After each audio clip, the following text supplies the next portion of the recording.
Good day, everyone. My name is Jamie Hahn. I'm the Deputy Town Administrator here in the town of Franklin. And today we have with us Karen Alves, who's the Director of the Senior Center, Erin Rogers, who is the Social Service and Outreach Coordinator. Hopefully I got that correct. Yes. And Linda Hastings, who's our resident registered nurse, our health and wellness nurse. Welcome to all of you, and thanks for joining us on Our Franklin. Thank you. Absolutely. Well, today we're going to be talking, obviously, about the Senior Center and the wealth of programs that y'all do. But Karen, we'll start off with the person on top. Why don't you tell us what the mission of the Senior Center is, and give us what some of the core functions are that you provide for our aging population. Sure. So we advocate for what's known as healthy aging. So we provide opportunities and resources for older adults in Franklin to maintain their independence in the community and to achieve optimal health and well-being. And we do that by providing many different programs. For instance, Linda is our health and wellness nurse, so she does health and wellness and fitness and supports physical as well as mental health, I would say. Erin provides social service assistance, so she can help with food assistance, housing. She can help with financial assistance, so she provides economic security, because I would suggest that you can't be healthy if you're worried about paying your rent. We also have a wonderful cafe at the center, so folks can come and enjoy a breakfast and lunch, are really affordably priced, with a great opportunity for social interaction. And we found, and that's supported by research, that social interaction is as important as fitness in terms of your overall health. We have several other programs and opportunities, recreational opportunities, educational opportunities, intergenerational opportunities, and I can go on and on. That's right. Well, that's what we're here today, just to go on and on. So we'll peel back the onion a little further. And since how you mentioned programs, Linda, we'll start with you. I know right after we're done taping this, you're going to be running off to do one of your most popular programs. Tell us a little bit about the health and wellness stuff that you do, because I know it's a lot of fun, and the seniors love it. We're fortunate to have the support of the Franklin Fire Station to help us with our lack of real estate these days. So we're teaching strength. Which we'll get to in a little bit. Yes, we will. I jumped the gun there. But I'm doing a course called Strong for Life, which is a strength training class down there. And it's very well received. It's full to capacity, and I thought the reason for that was because they saw who was teaching it, and everyone ran to sign up. But then two of the seniors two women came up to me after the class last week and told me that they were really wanting to go there to get a glimpse of the firefighters. So I'm going to check out some handsome firefighters. But anyway, nothing wrong with that. Nothing wrong with that. So that's one of the classes that I'm doing right now, and I'm fortunate that I get quite a bit of one-on-one time with the seniors to find out what their needs are and what they're interested in learning about, and I kind of base my classes on that. I do weekly blood pressures. We do blood sugars twice a month, and do some home safety evaluations. So during those interactions, I get to hear of the seniors' concerns and what they'd like to learn more about. I have quite a range of programs that I do, anywhere from vertigo, fall prevention, living with back pain, arthritis, Lyme disease, all the way to depression, and a real popular one is organizing and decluttering. We do some mental health types of programs as well. I could maybe use that. I think we all could. Yeah, and writing your own obituary, that was another popular one, believe it or not. So try to come up with some different types of programs that would be of interest to different people. And 5 Wishes, can you talk about 5 Wishes? Oh yeah, we do 5 Wishes usually every other month or so. It's it is something that was developed, used across the country for people who want to make their wishes known to family members. That's often a difficult discussion that people have as far as end of life. Sure. Either the seniors are uncomfortable or their children are very uncomfortable with having that discussion, and this is just a tool that allows them to make their wishes known on paper and share with family members. So what would that, just my own curiosity, the first time I'm hearing about it, what would that look like? I mean, for someone at home, what is that, do they sit at a table? Is it, do you sit with them one-on-one? Do you set up meetings? Are they by appointment? What does that kind of forum look like? Yeah, it is a booklet, and we purchase the booklets and distribute them at the meeting. And, we don't fill them out at the meeting, but we walk through it and explain the different steps in the process. And then the individual will go home and give it some thought. I mean, it ranges everywhere from, whether a person wants to be comfort measures only or DNR, up to the point where what type of music would you like at your service? Right. Where are... So it really addresses, it's very comprehensive. It's an advanced directive that's much more comprehensive than what's known as the healthcare proxy, which everybody makes out when they go to the hospital. Sure. And it's also legally binding in Massachusetts. So it's a really interesting way to look at it. I mean, the thing just listening to the two of you talk that strikes me is the customized or the one-on-one support that y'all provide. I mean, is that something that the folks at home, they can come into the senior center and talk to you and set up a time, or is it more around the class, kind of scheduled times, if you will? There's two ways we do it. So Linda runs a blood pressure clinic on Thursdays from 9 to 1. Okay. And so folks come and have their blood pressure done, but oftentimes they'll have an issue and they'll talk to her, a medical issue, other kinds of issues, and talk to her about that. But then she will also run special programs like the Strong for Life that she's doing now. She'll do many presentations over the course of the year, 5 Wishes and some of the others she's mentioned. Yeah. But I hope that people are aware of the blood pressure clinic, because it is a really great opportunity to just get to chat with the nurse one-on-one. It really works out well. I have a close relationship with a lot of the people that come in, and I know their medical history, and I can follow up. So, what happened with that appointment that you went to last week? And I make a lot of referrals to doctors for them, and it works out really well. That's great. That's fantastic. Yeah, we're really lucky to have Linda. That's great. Yeah. I really not just saying that. I think I can imagine, I'm obviously not a senior citizen now, but I can imagine having that kind of just one-on-one, and I know the time will come, right? But having that one-on-one support, as a public resource, to me seems like a huge value added for the community. I imagine you're a very busy lady down at the senior center, because I imagine a lot of people take advantage of it. And when are the clinics just for PR purposes, when are the clinics at the fire station, so that some of the folks, we know exactly when they can get in to go take a look at the fire. Well, I have a feeling they'll be requesting more classes down there in the future, so I'll let you know. Okay. This is just a 5-week program that we're doing right now. Oh, it's just a 5-week program? Yeah. Okay, when does that... Wednesdays. It's Wednesdays? Wednesdays, but Linda's with us Wednesdays and Thursdays. And is that going to be something that may be offered due to the popularity in the future? Could be, for sure. Well, I'm always listening for input and suggestions from people on what they want. So take that note if you're watching at home, senior citizens or family members of folks. You have a great opportunity here to just walk right into the senior center and give all sorts of different suggestions on what would work for you. Now we've talked to the two of you quite a bit. We don't want to leave Erin out. Right. So Erin, I know there's a lot of other programs. We could spend a lot more than a half hour, I'm sure, of today's segment on. But tell us a little bit about some of the programs that you work on. Sure. Yeah. As well. Like Karen said, I do the social services, so it's kind of like a variety of different topics that people will come to me with questions or need help on. For people needing financial assistance, I help with things like food stamp applications and fuel assistance. Those are probably the two most popular things I help people with. But also help people with things like if they need housing, I can tell them the options, whether they want to apply for low-income housing or just ready to downsize and kind of want to know what's out there. I can help with things like find home care services, which will help people in their homes longer. And there's a lot of different small little programs out there that people might not know about, like utility discounts and little things. So tax abatements. Yeah, right. Tax abatements are big for help with real estate taxes. So yeah, usually someone will come in for one thing, and we kind of start going through and find they're eligible for a bunch of different things, which is nice. That's great. Yeah. And so we're here also at Franklin TV today, and I know that recently, just to highlight some of the stuff that you've been working on. You had some tax assistance programs, assistants and folks come in to help them do their taxes for last year down here at Franklin TV, who was a great host and very helpful to the seniors in town. Give us again, like Linda just gave us, give us an idea of what that looks like when somebody comes in, just to make it a little bit more, almost accommodating and whatnot. I mean, when someone comes in, what does that look like? They just walk in that day whenever they have a program and sit down with a consultant, or sure. Like for the taxes, every year it's great. We have some volunteers from AARP, and they would need an appointment that they can make right by calling. So they need to make an appointment. Yep. Okay. Just call the senior center and make an appointment, and they come down and meet with a tax preparer one-on-one.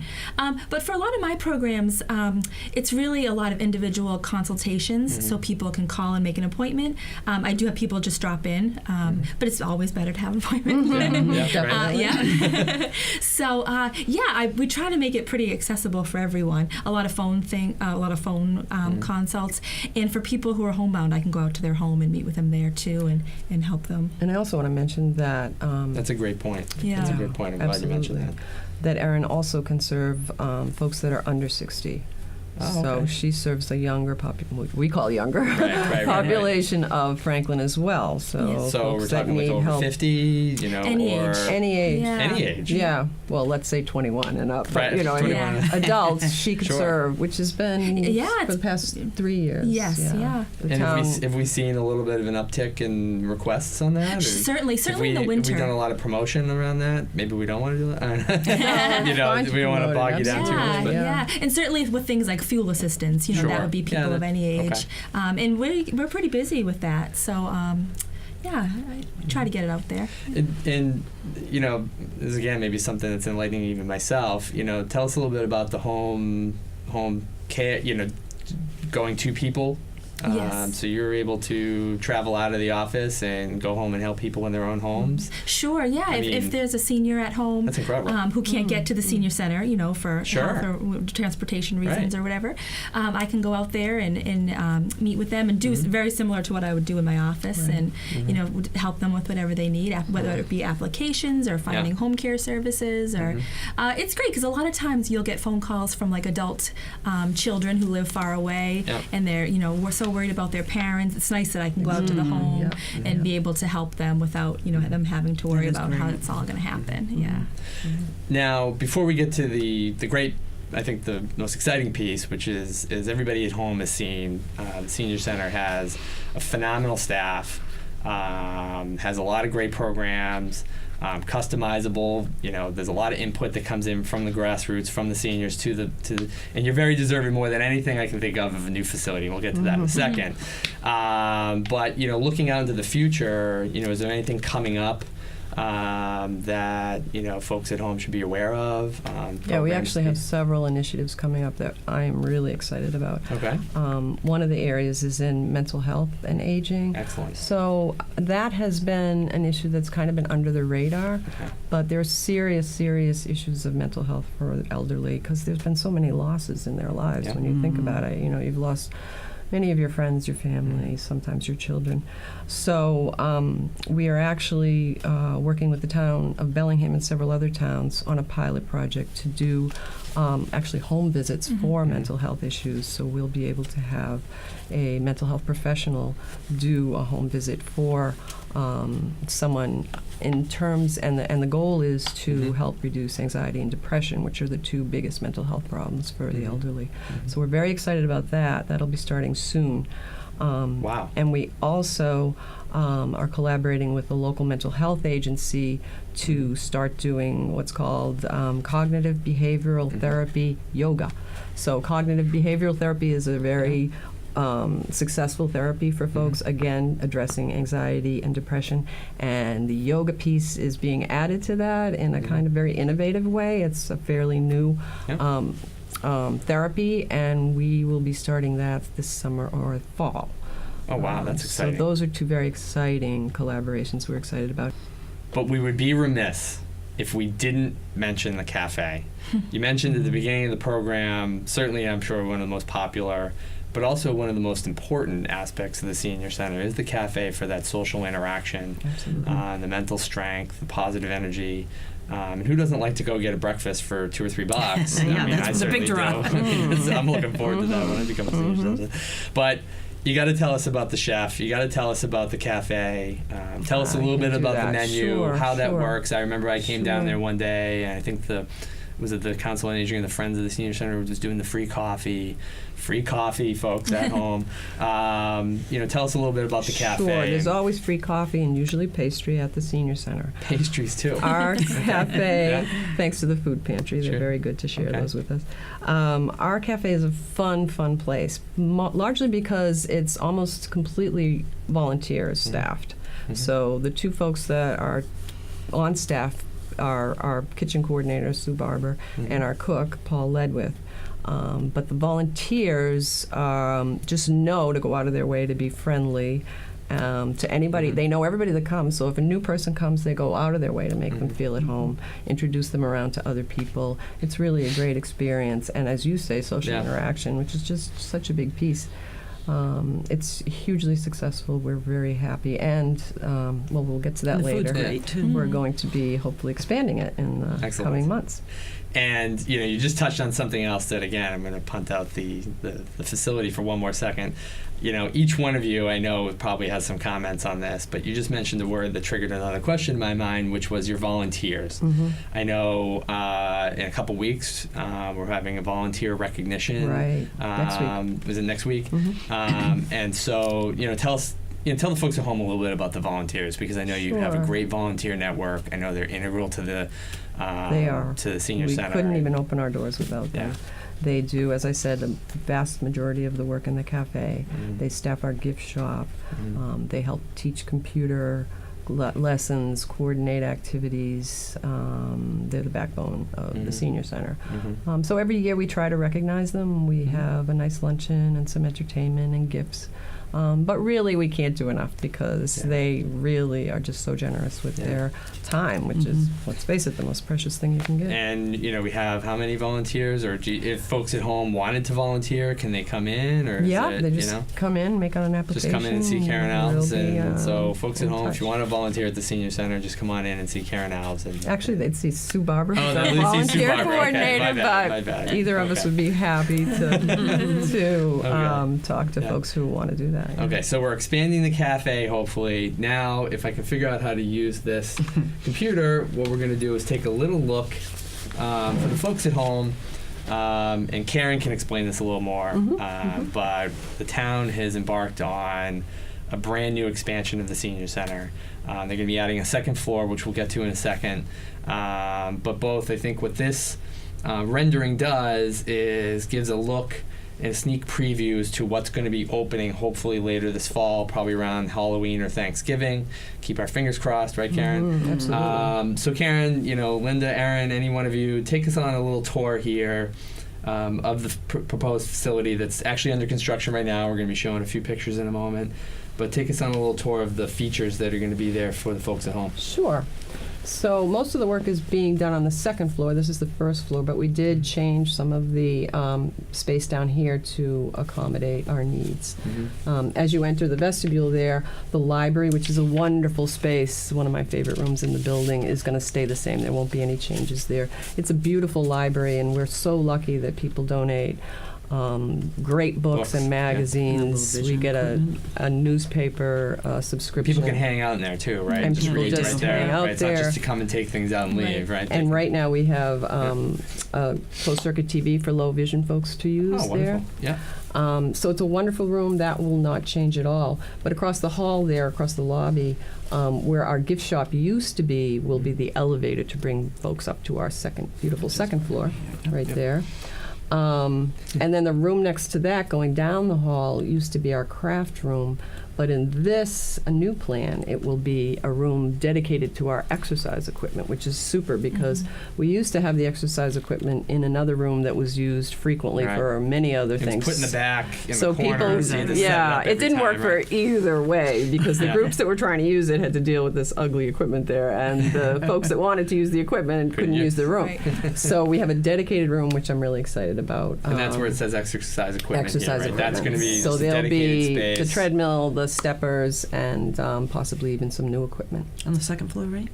Is that second This floor? is the first This is floor. the first floor. Yeah. Across the hall from that is our new gift shop, which we're really excited about because it'll be much bigger than our old gift shop, although that was kind of focal and it was a nice space. But this will be much bigger, and we do a really good business in our gift shop, and our gift shop revenue helps subsidize our other programs. So folks that support us by buying stuff in our gift shop are actually helping to keep the prices low in the cafe, and the That's great. fitness and the fitness classes great. very affordable. So that's exciting. Going further down the hall, nothing much changes. We have our supportive day program on the right there, the Sunshine Club, which is a great place for folks who have some mild or moderate dementia, some other physical issues, so that if they can't come to the center independently, they can have a supervised, structured, wonderful day with lots of fun activities, and again, that huge piece of socialization. That's great. We've had really good luck with that. Computer lab across the hall doesn't change. Our conference room on that very end is smaller because we had to put the emergency staircase there, or we're putting it there. So that conference room is smaller. Going down our other wing, which is the wing that's open now, doesn't change too much, except that our veterans agent, who's housed in our building, will move down to our other, used to be a conference room, that'll be his office. We have 2 staff members in the offices next to that. Across the hall is our room that used to have the exercise equipment and be a multi-purpose room, will now be a crafts room, so our crafts folks will enjoy that room because it'll be fitted out with lots of cabinets. You can't leave everyone at home hanging there. Crafts. Crafts. So people just come in and make crafts. Oh, well, we have several groups that use it. So we have knitters, quilters, we have with the Busy Bees, which is a group that does crafts and sells them and gives the revenue to the senior center.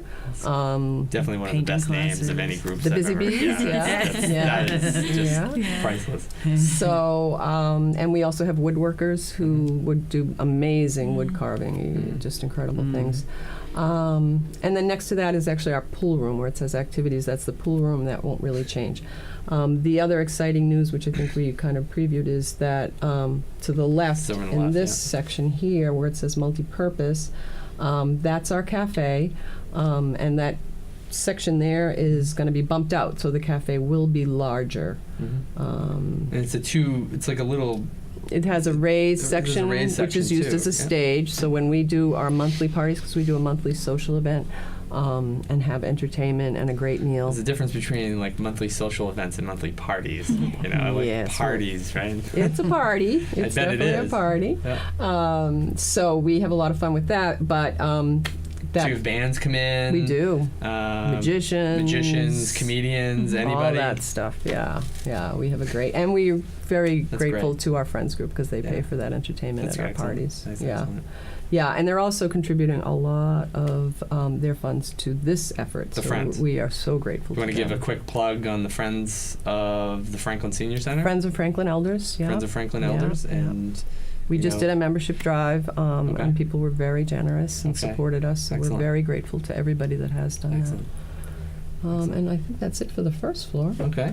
Let's take a tour of the second floor. Thankfully that worked. Excellent.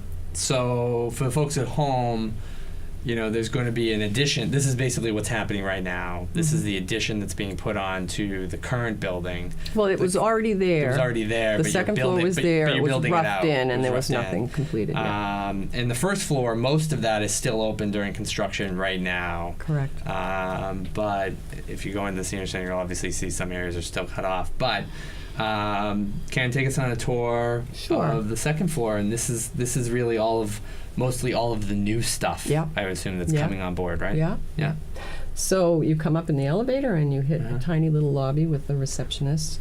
Directly across from the elevator is a very exciting innovation that we are starting called an adaptive assistance lending library, and that is in memory of Stella Gion, who was a former Council on Aging member and actually sat in your seat and interviewed us many times on her show.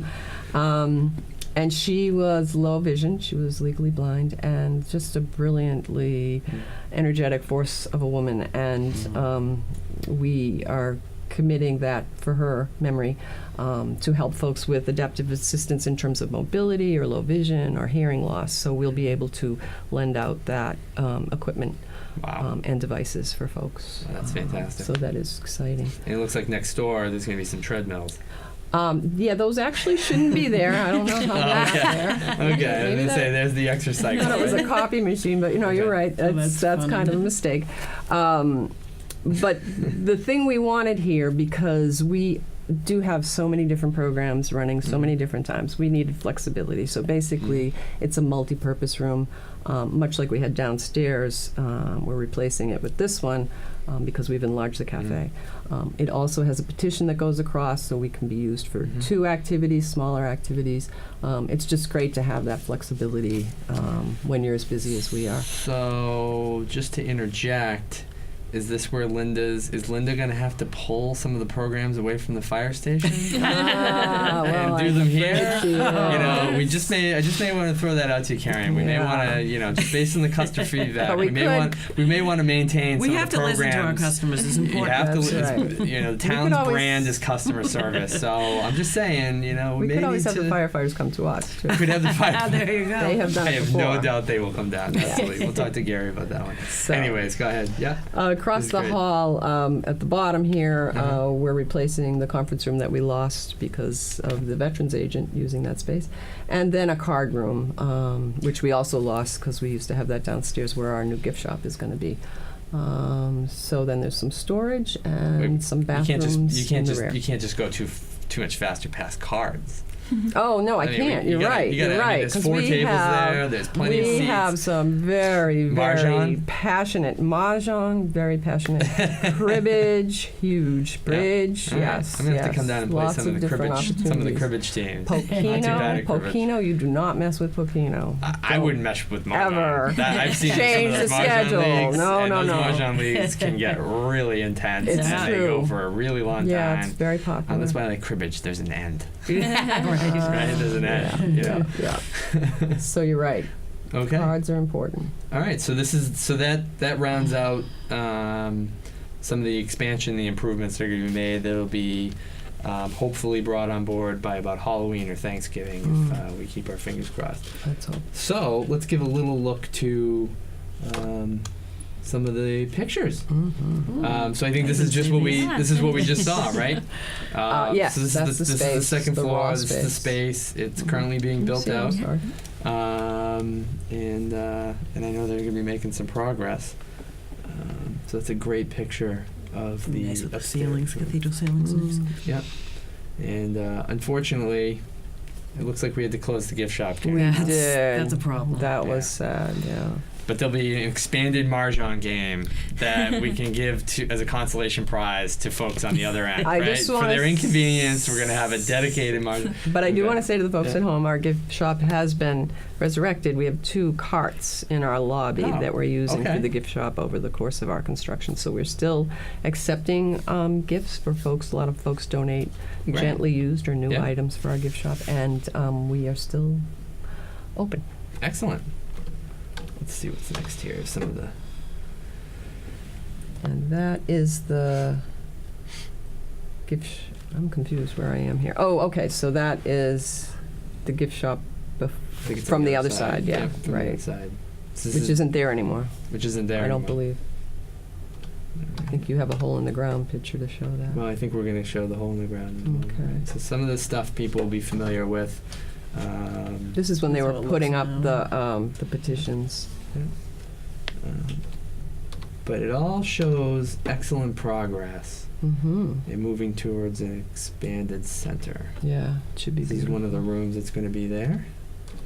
I think the fun one, There's the hole in the ground. the elevator pit. Right. Uh, Wow, huh? Right, you're going to have an elevator to deal with. So. Mm-hmm, mm-hmm, mm-hmm. So what a fantastic facility, a lot of vision, Karen.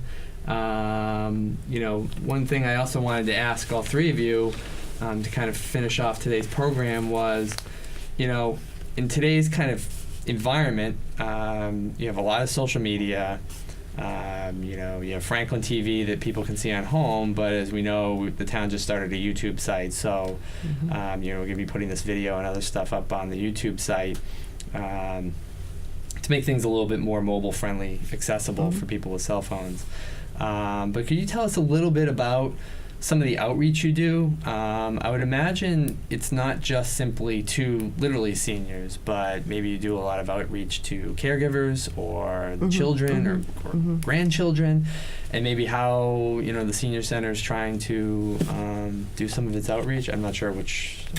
I think it's in your job title, Erin, but I'm not sure with all else that you do if you have time to do it. So I'm sure it's a team effort. Yes. Well, in terms of outreach for senior center programs, as opposed to the specific stuff that Erin does, we still, because most of our folks are over 60, our major point of contact with folks is our newsletter, which is available online.